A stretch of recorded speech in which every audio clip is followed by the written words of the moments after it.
Good evening, ladies and gentlemen.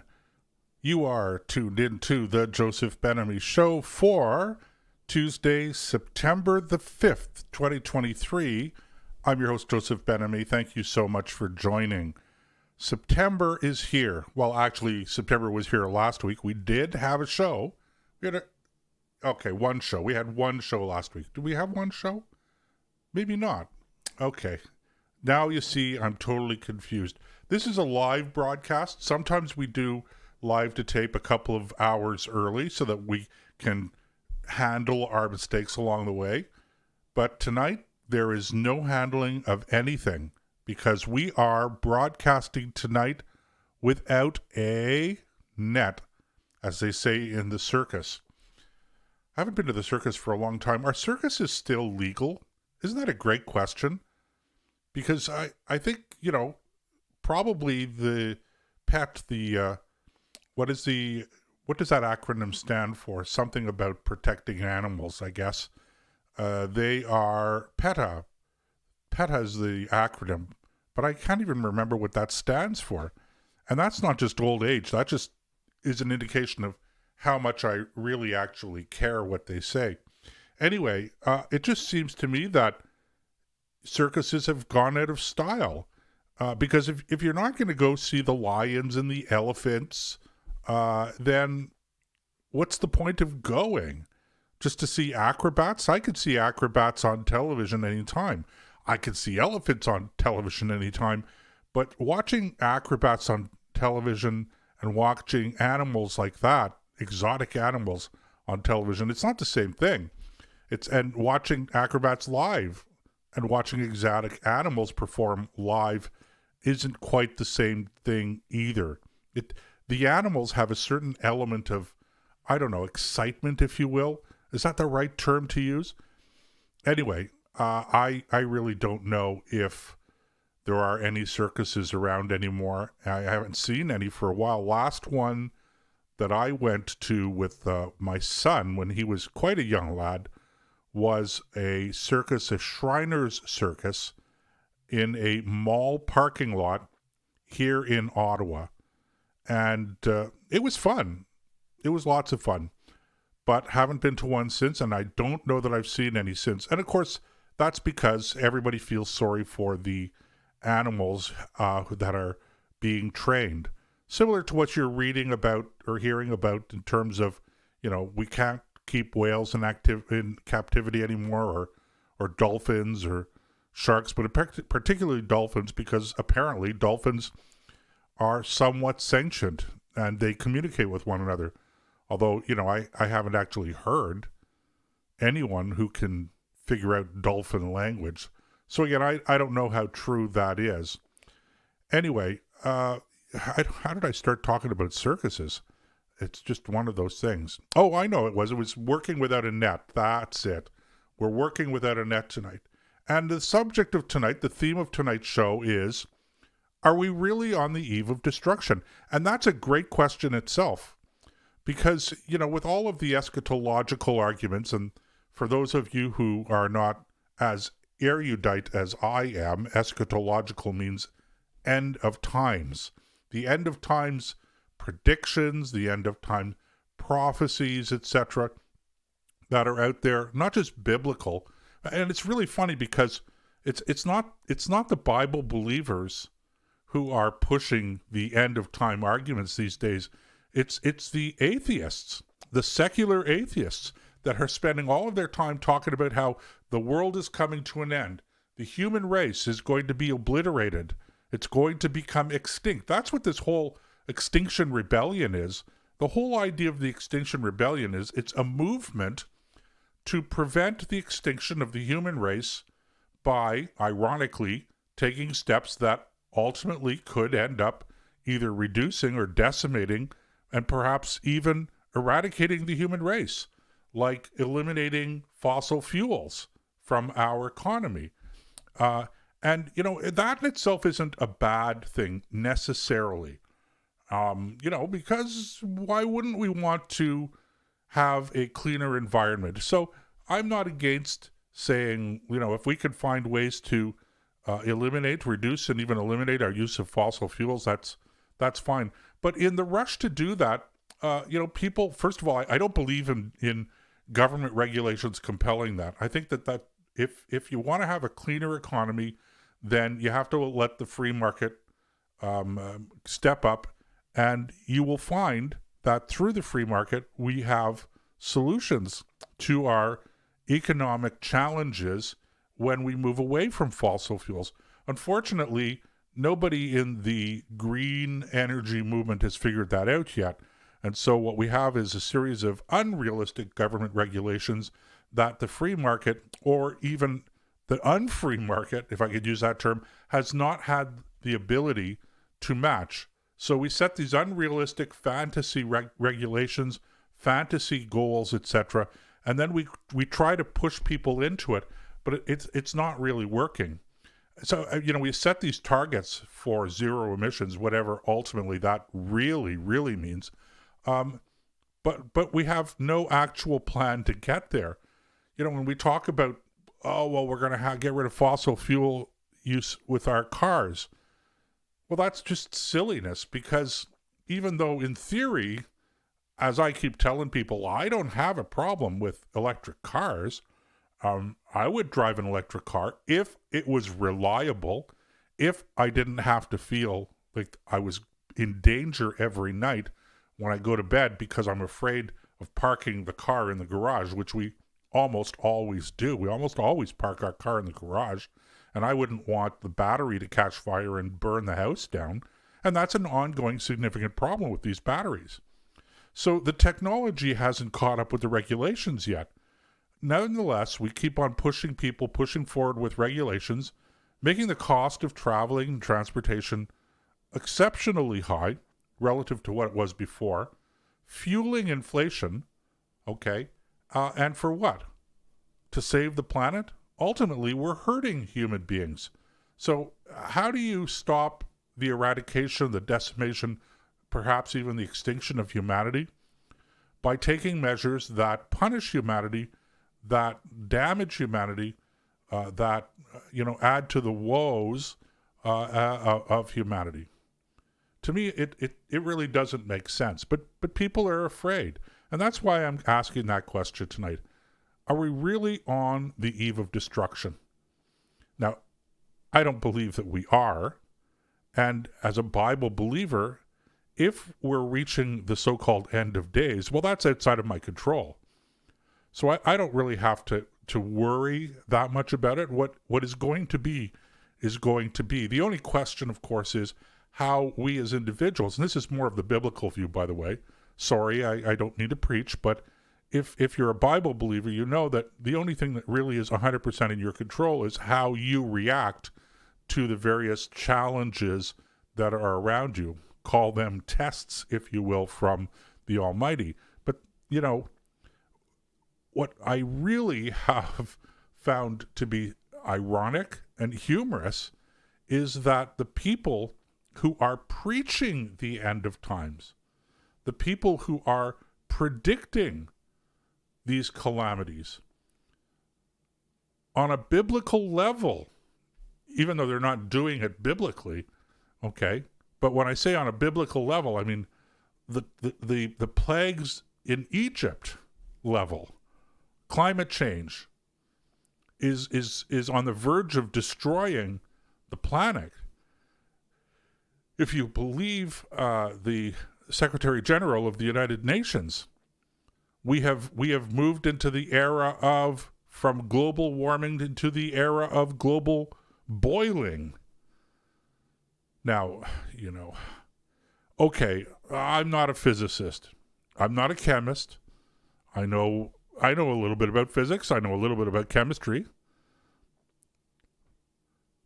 But am I the only one that's noticed that the world isn't boiling? Even if we had a hotter summer than normal, and we didn't, at least not in this part of the country, Eastern Canada, well, Central Canada, actually. We just went through one of the coldest Augusts on record. We just set a record for the lowest high temperature in the month of August. Unprecedented. Never been this way since we started keeping records. I'm sure it's been this way historically, but since we started keeping records, we've never had a colder, highest temperature average in the month of August in the region of Canada where I live. Nobody's complaining about that. Nobody's actually making a big stink about it. Nobody's using that as evidence of anything, and I'm not citing it as evidence of anything. I'm just pointing out that nobody has reported it, really. It got like one mention somewhere in the news about 3/4 of the way of August that somebody actually wrote a story saying, hey, guys, guess what? Whether you noticed it or not, this has actually been a pretty cool August. So we just went through that, but nonetheless, okay, here we are again. September, school starts. We're going through what we used to call, I don't think it's politically correct to do this anymore, but we used to call this kind of weather at this time of the year as we move into the fall and we start getting like summer-like weather, summer-like weather. We used to call this Indian summer. I don't know what the origin of the term Indian summer is. I don't know why it was ever called that, but we grew up with that terminology. So here we are in September, and all of a sudden it's gotten hot again. And now people are talking about heat domes. And kids are going to school, but not all kids are going to school because some schools are shutting down because it's just too hot. It's not safe for the children. But here's my question, okay? In those environments in India, in Egypt, in countries where temperatures reaching 40 degrees Celsius, high 30s, into the 40s, are not unheard of, and high 30s are normal, are they staying home from school? Are they dying in droves because of the heat? You know, somebody came up with the term snowflakes, and I hate to sound critical of people out there, but is really, do we really need to have the day off of school because it's really hot? And what is really hot? The temperature reached what? 33, 34 degrees? And that's with the humidex. And by the way, on that subject, okay, without getting into details on it, tonight's show, did you know that Canada is the only country in the world that actually measures humidex? Humidex is not the air temperature. Humidex is a complicated formula that takes into account the humidity that's in the air. But it's not the actual air temperature. So when people say the humidex is, 36 degrees, well, the air temperature may only be 30 degrees. And I bring that to your attention, ladies and gentlemen, because, again, people citing the humidex for sending kids home from school on the very first day of the school year, closing schools already because it's too hot. It's 35 degrees with the humidex. Did you know that while they do have a formula that takes into account humidity in the United States, it's a different formula? They don't use a humidex in the United States. They do have a formula, but it's not the same formula that we use here. Nobody else in the world uses the same formula we have here. But even then, ladies and gentlemen, are the mid-30s, they're hot. It's hot out, no question about it. It feels even hotter for those of us who are used to colder climes. But should we really be closing schools because it's too hot? You're afraid of kids suffering from what? Heat stroke? Heat exhaustion? Okay. Well, we had mid-30 degree temperatures sometimes when I was growing up, and we never canceled school. But do you know what we would do? Take it easy. No gym class when it was 34 degrees with everybody running around the gym.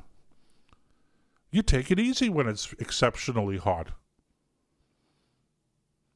And even then, 34, 35 degrees, while that's exceptionally hot for those of us who live in this region of the world, it's not necessarily life-threatening. So why do we keep on saying it's life-threatening? Why do we keep on talking about the health hazards of too much heat? The mid-30s is hot for us, yet granted. And part of the reason, of course, we find it so exceptionally hot is because we've become so used to air conditioning. Now, air conditioning was around when I was a child, but we didn't have air conditioning. We certainly didn't have central air conditioning growing up in our house.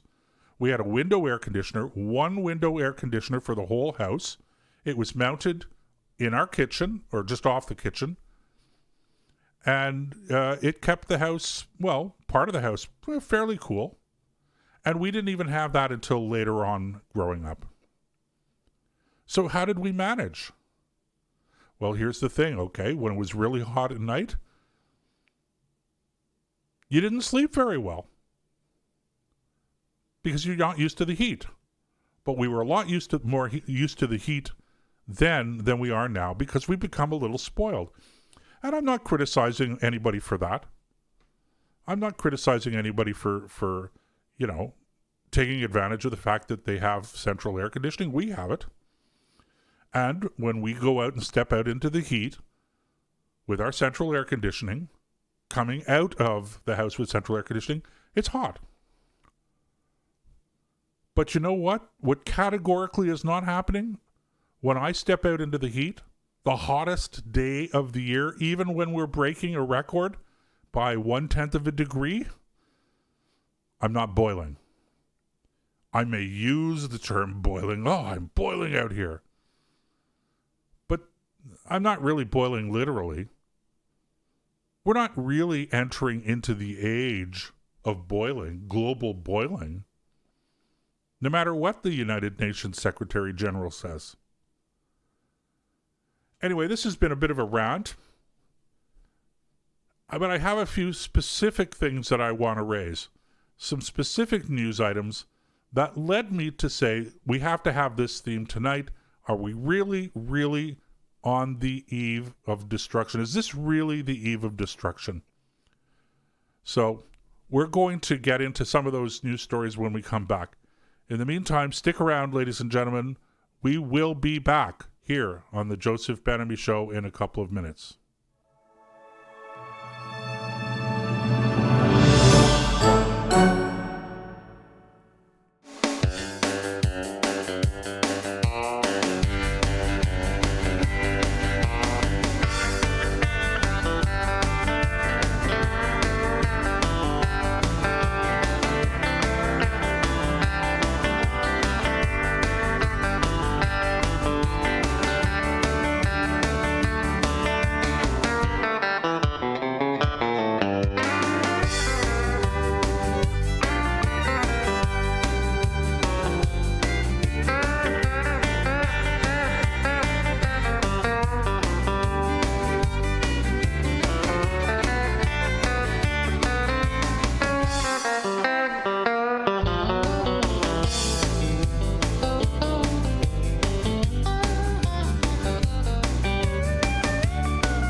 Eastern world, it is exploding, violence flaring, bullets loading.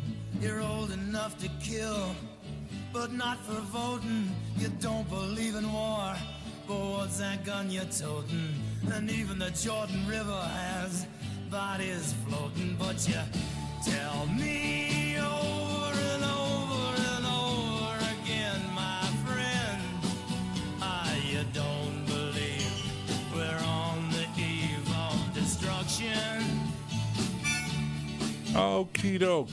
Oh, welcome back. You are listening to the Joseph Ben-Ami Show for Tuesday, September the 7th, 2023.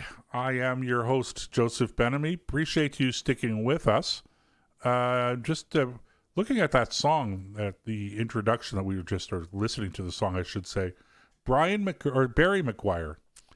Oh, gosh, when was that song first issued or published? I can't remember, but that would be late 60s, early 70s, maybe even earlier than that, mid 60s, in that range.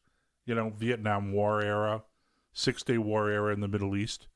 That's where the reference to the Jordan River, which is a really funny reference, because if you've ever been, okay, you know that the Jordan River, at least in that section where there would have been fighting between Jordan and Israel, which was not a whole lot, by the way, even during the 6-Day War, the Jordan River is just too small and shallow for lots of bodies to be floating in. But still, you get the wrong impression from the song. Anyway, Barry McGuire, Eve of Destruction. Okay, seriously, how is it, or why is it, that I came up with all of this talk? Well, I was going through the news today, and I came across this story about invasive species causing hundreds of billions of dollars in economic destruction or economic loss. And lo and behold, the picture in the headline from Euronews is a picture of a beaver. You know, those invasive beavers. Of course, we have a lot of beaver here in this area of the country that we live in. So I can't really say that they're invasive.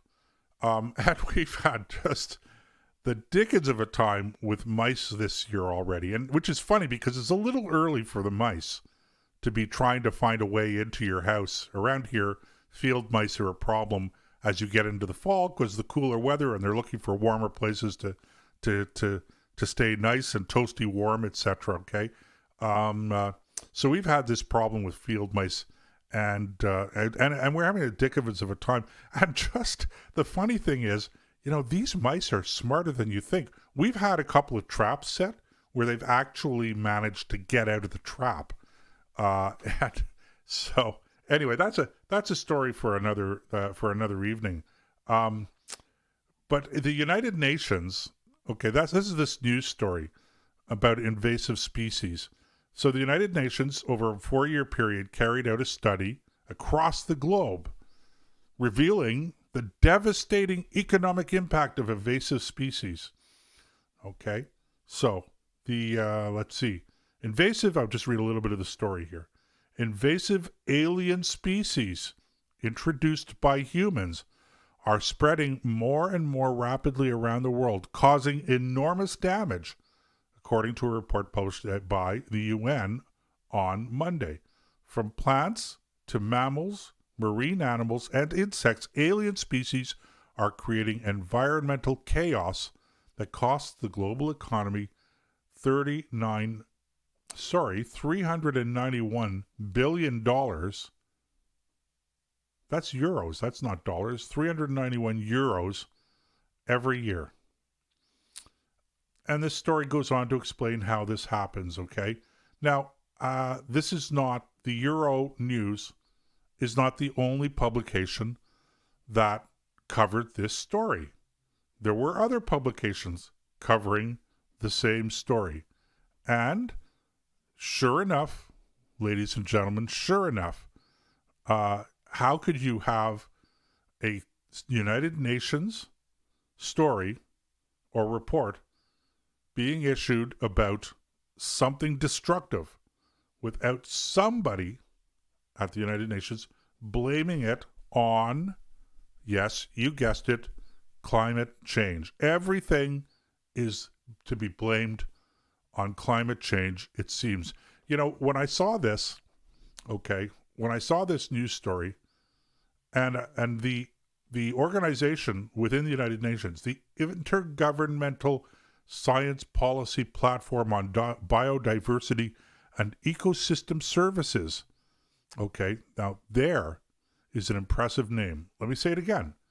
The Intergovernmental Science Policy Platform on Biodiversity and Ecosystem Services. Now, I can't help but ask, is Franklin Roosevelt, and remember, the United Nations was his brainchild. He pushed for the creation of the United Nations. He didn't live to see its actual final creation, but this was Franklin Roosevelt's baby. He wanted this particular organization, and he must be rolling in his grave when he sees from wherever he is looking down on us or looking up at us, whichever the case may be. For sure, Franklin Roosevelt he doesn't recognize what the United Nations has become.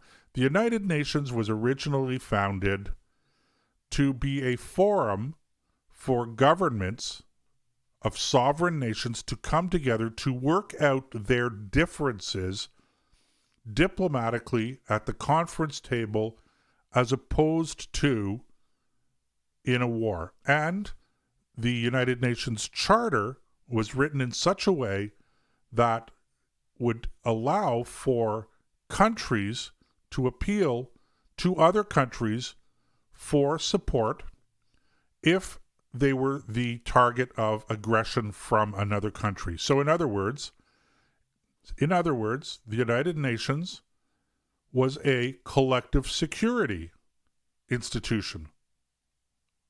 So that was it. That was what it was all about. It wasn't about,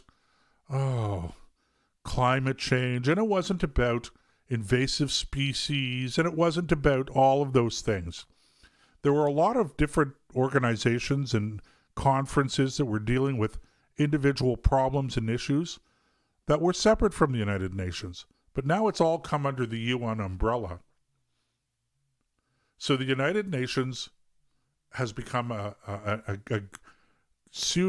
quasi-government in and of itself, certainly a bureaucracy, and not a quasi-bureaucracy, the real thing.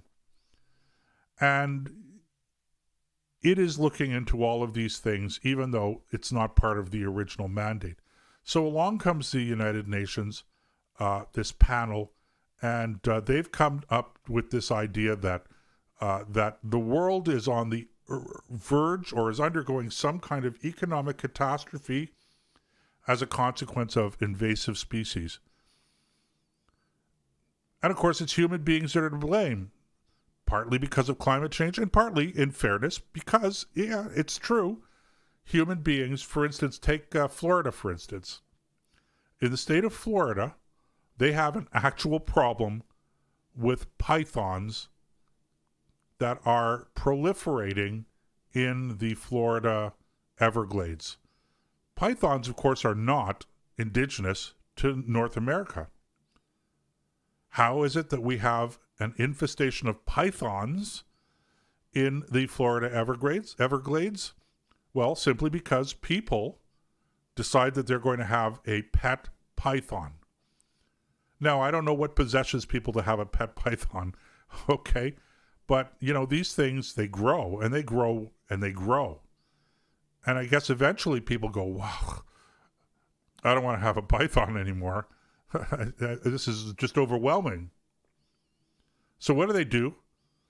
They stuff the python in the trunk of the car, drive out to the boonies, open the trunk of the car, dump the python out. That's what they do.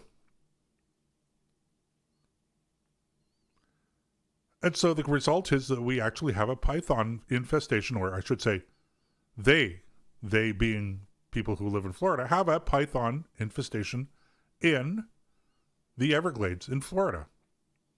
And that's never going to end, by the way. That's not going away. Those pythons are there to stay, and who knows how big the population is going to get and what the long-term environmental impact is going to be. I cite the example of pythons, but we all know that there have been, pardon me, foreign insect species that have ravaged some crops, some forests in North America that are not indigenous to North America. They were brought over accidentally, in fairness, I believe accidentally, in fairness, by travelers, and they've become rooted now in our environment. What are you going to do about it? That's global, not global warming, that's global travel. So there's nothing you can really do about it without, basically keeping people prisoners in their own homes. And that's not going to happen unless, of course, there is a new COVID pandemic, which I'm hearing people talk about more and more. I don't personally believe there's going to be a pandemic, but people are saying, oh no, it's coming. And if it's not a real pandemic, it's going to be a fake pandemic because we want to have people wearing their masks and we want to have shutdowns of the economy, etc. I'm skeptical. I don't believe that that's really going to happen. But hey, look, I could be wrong. So anyway, that was the first thing that came. I saw this news story, and it's doom and gloom. Doom and gloom, ladies and gentlemen, about these invasive species. And it was just shocking almost to see that there were people who were blaming it on climate change. There's more to come on this subject, by the way, so stick around. We'll be back in a couple of minutes here on the Joseph Ben-Ami Show.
Okay, we are back again.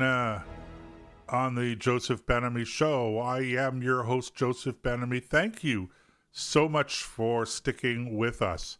You know, during the break, I was just going over one more time the list of headlines in response to this latest United Nations report on invasive species. And I just want to run through a few of these, okay, just to give you a sense of the cataclysmic reporting that's going on around this, okay? France 24. Invasive species, a growing and costly threat worldwide. Key report finds. CNN. Invasive species cost the world $423 billion every year and is causing environmental chaos, UN report finds. Esquire magazine. United Nations report warns of invasive species threat. Washington Post. The rise of invasive species is wreaking havoc across the earth. Can't even see what this one is. I'm just looking to see who published this one. I can't see the who did this one, but here's the headline. Biological invasion. 3,500 alien species introduced by humans are causing multi-billion-dollar losses and extinctions. Oh my, not extinctions. Not extinctions. Okay. Democracy Now! UN backed report finds accelerating spread of harmful invasive species. Yahoo Canada Sports. I kid you not. World is losing high-stakes fight against alien species. Insider Magazine. How invasive species threaten the future of humanity. Oh my goodness gracious. The future of humanity, ladies and gentlemen. The future of humanity. The New Scientist. Invasive species are now a major threat to wildlife, farms, and people. Let's see, what else do we have here? IFL Science. Invasive alien species pose a major global threat to wildlife and humans. Okay, what else? 37,000. Oh, here's Earth.com. Okay. You know, in case you were thinking that 3,500 was a bit of an exaggeration, okay, 3,500 alien species, but not to be outdone is Earth.com. 37,000 invasive alien species are wreaking havoc around the world. Oh, here's another one. Global Biodiversity Panel warns humans' introduction of invasive species threaten nature and food security. South China Morning Post. Invasive alien species play key role in 60% of extinctions. The Independent newspaper. Invasive alien species traveling around the world at unprecedented rates. The Hindustan Times agrees with that 37,000. 37,000 alien species cataloged worldwide. 10% of them aggressively harmful. Okay, RFI English. Invasive species problem will be worse before it gets better. Oh dear. Are you getting the picture here, ladies and gentlemen? I mean, really, are you getting the picture? IUCN welcomes intergovernmental platform assessment of risk of 3,500 invasive alien species to global biodiversity. Oh, okay. The Nation magazine. Climate talks. Red alert. on invasive alien species. Okay, I told you. People are going to blame this on global warming. Oh, this goes on and on and on. Am I the only person asking this question? Really? With all of this catastrophic prognostication that's going on out there, end of world, pandemics, wars, invasion of alien species. Of course, alien, given the fact that we've had a lot of talk the last month or so about alien life, that is to say, otherworldly life, let's be clear that when we're talking about an invasion of alien species, we're not talking about otherworldly. We're talking about species that are from this world, okay? Not something coming to us from some other world, okay? So let's just be 100% clear of that. But anyway, when I look at this, and it's almost like the media, the mainstream media, and even the alternative media, it's almost like they're in a competition to find the most eye-catching, the most cataclysmic, the most catastrophic characterizations of things that are happening on Earth. Things that are outside of the ordinary from time to time. Whether it's hotter temperatures or cooler temperatures. And remember, I'm almost 61 years old. I can say I well remember the real fear of global cooling, the real incredible fear and outright predictions that we were on the edge of an inevitable and unavoidable new ice age, that we were in the beginning stages of it. I mean, this was touted by government officials, it was touted by scientists, environmentalists, climate experts around the world when I was growing up, and even into my adult years. It wasn't really until, into the 80s that we started to hear that it wasn't really global cooling we need to be concerned about, but global warming. And at that time, everybody was talking about how, well, not everybody, but what we were starting to hear was that we were on the verge of this global meltdown and that the sea levels were going to start rising cataclysmically in what's the word I'm looking for? Imminently. Well, here we are, ladies and gentlemen, 40 years plus later, and none of the predictions have come through. None of them have come true. And so, this is not an argument against climate change. It's an argument against the catastrophic presentation of everything. And you have to ask yourself this, and this is a very real concern of mine. It's a real concern of mine, and it should be a concern of everybody out there. The terrible, terrible emotional trauma that we are subjecting our children to by continuing to beat these drums, even if they were true, even if they were partly true, even if they were fully true, don't we have an obligation to protect the innocence of our children rather than enlisting them in all of these catastrophic movements or these catastrophe movements? And, young children going to school and being taught that the world is on the verge of destruction. You and I as adults, we could process these kinds of things, for better or for worse. But children don't have the capacity to process these things.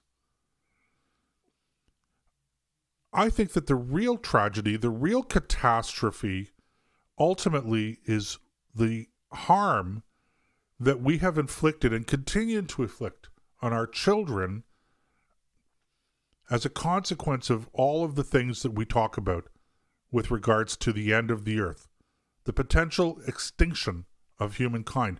When the United Nations Secretary General makes a statement and says the world is boiling, you and I know that he's speaking figuratively, okay?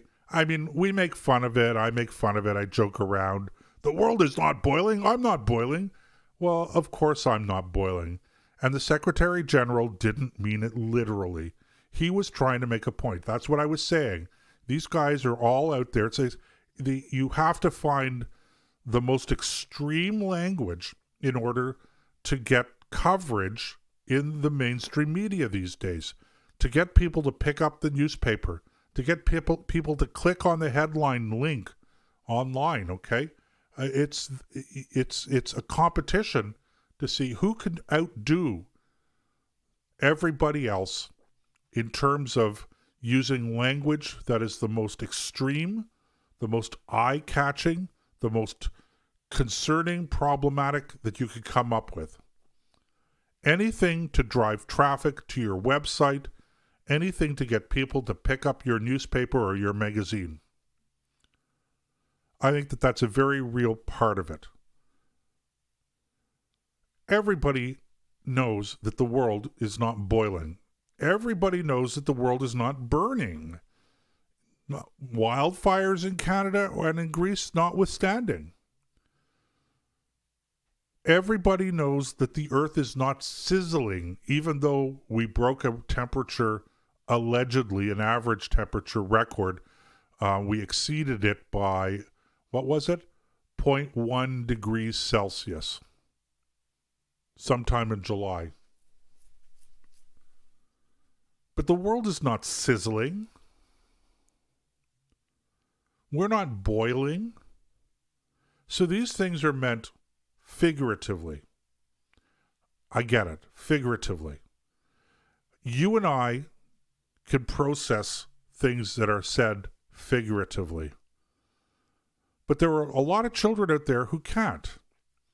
They don't have the maturity, the experience, the cognitive ability to process things that are said figuratively. So, when we talk about monster whales, we know we're talking about the size of a whale. When you talk about a monster anything to a 6-year-old child, they're picturing monsters. They're not just thinking that that's just one sort of way of expressing size. Very big, monstrous. For them, the word monster means something. For them, when you talk about the world burning, that means something. When you talk about the end of humanity without context, that means something to our youth, to children. When I look at the despair, the hopelessness of children today in our society, when I see the rising suicide rates, I ask myself, how much of those is caused by our extreme, unrealistic rhetoric on things that are going on around us, whether it's global warming or if it's, political differences between one party and another party in the United States or here in Canada or in various places around the world, where your opponents are being characterized as nothing less than evil, criminals, ogres, an utter threat to democracy. I mean, it used to be that we debate about economics, we debate about various policy things, trade. Nowadays, we're debating about how evil is your opponent. These things have an effect on people, on our younger generations. And it behooves us to pay attention to that, ladies and gentlemen. It really does. Because, ladies and gentlemen, if we don't, then we actually may find that we have induced some kind of an eve of destruction. All right, time for our final break. We'll be back in a couple of minutes here on the Joseph Ben-Ami Show. Do not go away.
And we are back, ladies and gentlemen. Thank you for sticking with us. You are tuned into the Joseph Ben-Ami Show for Tuesday, September the 5th, 2023. I'm your host, Joseph Ben-Ami. And we've been having a lot of fun. Although it's, when I point out all of the foolishness that's going on with the news and headlines today and, are we really on the eve of destruction? It's fun. A lot of tongue-in-cheek criticism, a lot of poking fun at people. But, as I was saying towards the end of the last segment, there is actually a real price that we're paying for this, a real consequence, and that is with our youth. Now, I don't have data in front of me to support my arguments here, and it's astonishing to me that nobody's actually thought to study this. At least not that I've seen. And, maybe at some point in time, I might get around to organizing some sort of research on this particular subject. This day, September the 5th, in history, a number of different things happen. In 1793, the beginning of what came to be known as the Reign of Terror in France, as harsh measures were undertaken against those people who were suspected of being enemies of the French Revolution. And in Paris, in the capital city of France, a wave of executions by Madame la Guillotine began. On this day in 1836, Sam Houston was elected the president of the Republic of Texas. The Republic of Texas being an independent country at the time. Later, it did join the United States. Also on this day, 1972, Palestinian terrorists attacked the Olympic Village in Munich, West Germany, during the Summer Olympic Games, which were taking place at that time in September. They took 11 hostages. All 11 hostages who were part of the Israeli Olympic team died in that terrorist attack. Actually, they were killed during a rescue attempt at the airport later on. Mother Teresa, 1979 Nobel Peace Prize winner, well known for her charitable work with the poor in India, died at the age of 87 years old in 1997. And in the year 2001 being entirely appropriate for this, evidence was finally presented for the theory that there are black holes. At a conference in Washington, D.C., scientists described their observations of energy flares that provided the strongest evidence so far of the theorized black hole at the center of the Milky Way. So, Milky Way being, for those of you who don't know, the galaxy that we live in. It's funny, you'd think Andromeda, you think of all of the galaxy names out there, and then you think of ours. The Milky Way. I live in the Milky Way galaxy. Okay. That's enough fun for tonight. Don't forget, ladies and gentlemen, to check out our website, www.josephbenamy.com, all one word without a hyphen. While you're there, don't forget to sign up for free email updates, absolutely free, and we do not share our information with anyone, so it's perfectly safe to sign up, and we are not going to pass your contact information on to anyone. Lend it, sell it, whatever. Also, while you're there, check out our recommended reading list, and don't forget, you can always send me a comment on anything that we've talked about. I'm interested in your view. I do read all of my emails, and if you have any suggestions about books or topics, feel free to send them to me. So that is pretty much it for this evening, ladies and gentlemen. I hope I haven't depressed you too much. It was not my intention to do that. I don't have to depress you. All you have to do is spend some time reading the headlines. Because if you were reading the headlines, then you might be forgiven for thinking that we are indeed on the eve of destruction. So, hopefully you will survive until tomorrow night, when we will be back again on the Joseph Ben-Ami Show. Until then, ladies and gentlemen, God bless, and whatever you do, do not let anyone in your household, but especially yourself, drink the Kool-Aid.